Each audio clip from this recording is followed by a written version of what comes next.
હાલ ઉત્તરાયણ પહેલા તમામ લોકો માટે ખૂબ જ દુઃખદ સમાચાર સામે આવી રહ્યા છે।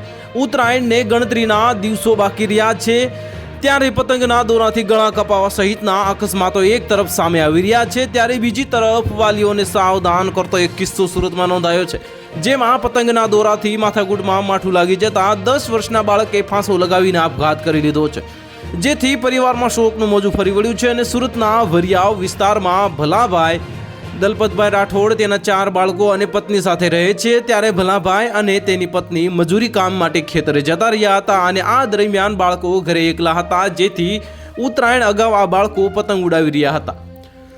જો કે 3 નંબરના નાના સંતાને પતંગનો દોરો ન આપતા 2 નંબરના સંતાનને માઠું લાગી ગયું હતું, જેથી તેણે ગળા ફાંસો ખાઈને આપઘાત કરી લીધો હતો। 10 વર્ષીય બાળકના આપઘાતની જાણ દીકરીએ કરી હતી ને જેથી માતા પિતા ખેતરેથી દોડી આવ્યા હતા।